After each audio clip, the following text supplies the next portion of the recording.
छाला ओढ़े, अंगों में शमशान की विभूति लगाए, गले में सर्प और मुंडों की माला पहने रहते हैं आप। इनमें तो कोई पवित्र नहीं, फिर आप किस ज्ञान से पवित्र हो? आप कृपा कर कहिए। श्री महादेव जी बोले, हे प्रिय सुनो, गीता ज्ञान को हृदय में धारण करने से मैं पवित्र हूँ और उस ज्ञान से मुझे बाहर के कर्म व्यापते नहीं। तब पार्वती ने कहा, हे भगवान, जिस गीता ज्ञान की आप ऐसी स्तुति करते हैं, उसके श्रवण करने से कोई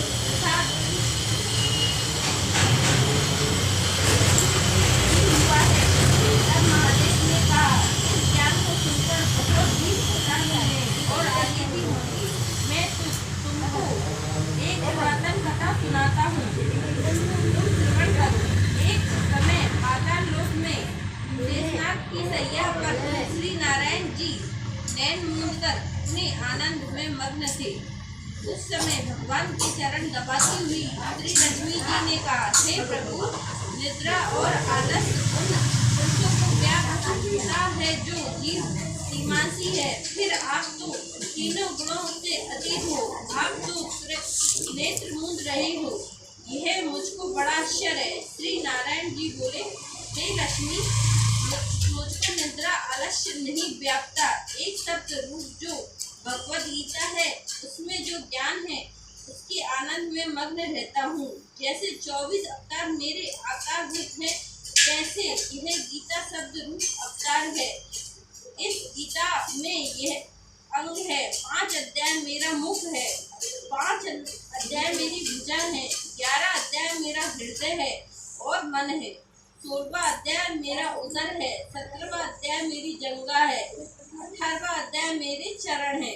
जब गीता के जो श्लोक हैं सो मेरी नाड़ियां हैं, गीता की जो अक्षर है सो मेरे रोम है।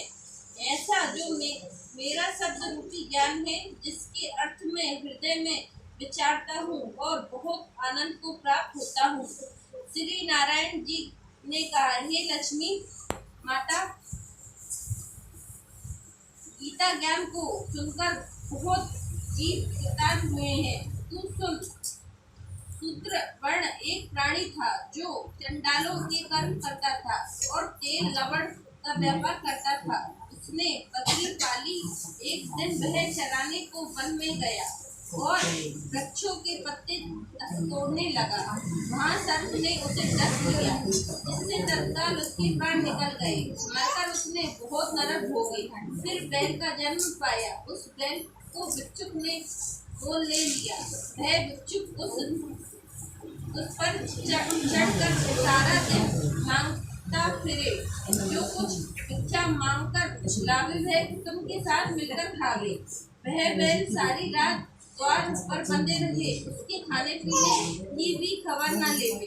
कुछ थोड़ा सा भूसा उसके आगे डाल देवे। जब दिन चढ़े फिर बैल पर चढ़कर मांगता फिरे। कई दिन गुजरे तो वह बैल भूखा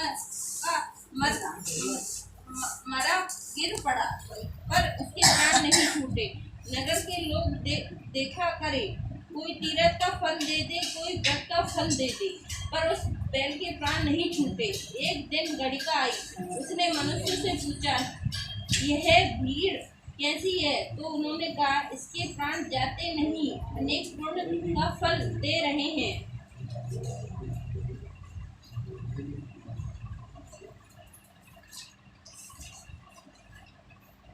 तो भी इसकी मुक्ति नहीं होती। तब गड़िका ने कहा, मैंने जो किया है उसका फल इस बैल के निमित्त दिया। इतना कहते ही बैल की मुक्ति हो गई। तब बैल ने एक ब्राह्मण के घर में जन्म लिया।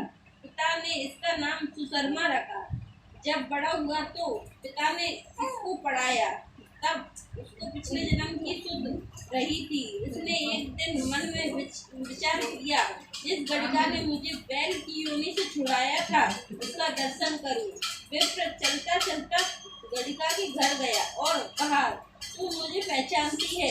गड़िका ने कहा, मैं नहीं पहचानती, तू कौन है? तेरी मेरी क्या पहचान है? तू विप्र है और मैं वैश्या। फिर विप्र ने कहा, मैं वही बैल हूँ जिसको तुमने अपना पूर्ण दिया था। तब मैं बैल के होने से छूटा था, तब मैंने विप्र के घर जन्म लिया। तू अपना वह पूर्ण बता। गणिका ने कहा, मैंने अपने जाने कोई पूर्ण नहीं किया।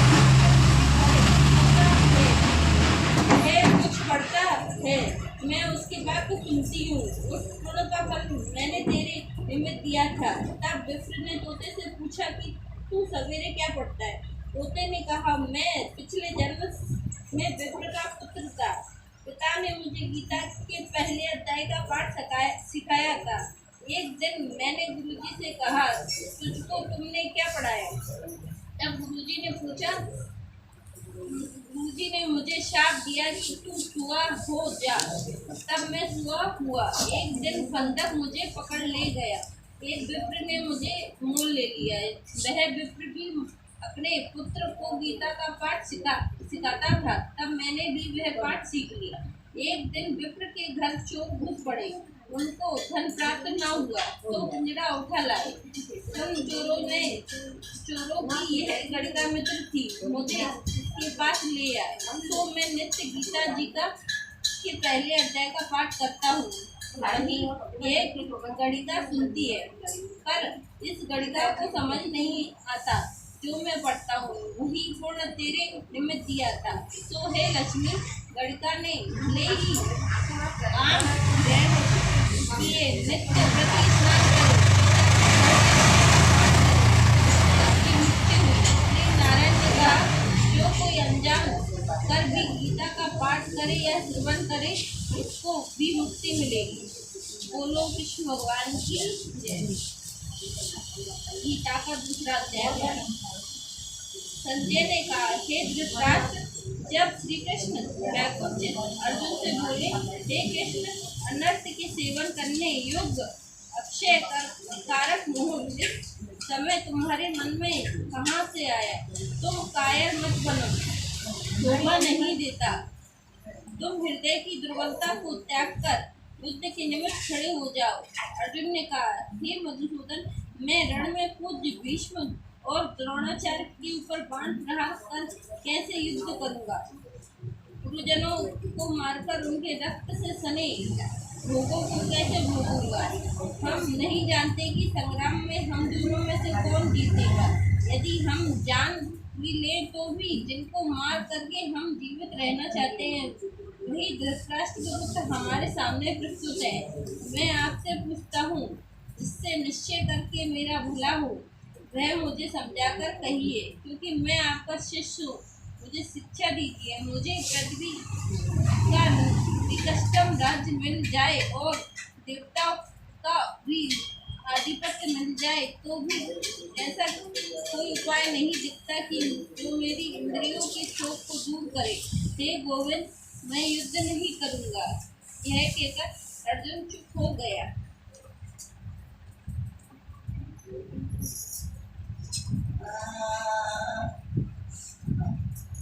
संजय बोला, हे राजन, दोनों सेनाओं के मध्य में खिन्न होकर बैठे अर्जुन ने ये वचन कहे, हे अर्जुन, जिसके लिए शोक नहीं करना चाहिए तू उसके लिए शोक करता है, और पंडितों के से वचन तो कहता है, परंतु पंडित लोग ना मरो का शोक करते हैं ना जीवितों का। यह बात असंभव है कि मैं पहले न था, तुम न थे, और ये राजा भी न थे, और इसके बाद नहीं रहेंगे।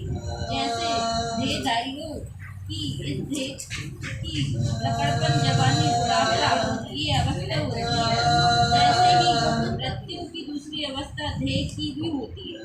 इसलिए पंडित लोग मोक्ष को प्राप्त नहीं होते।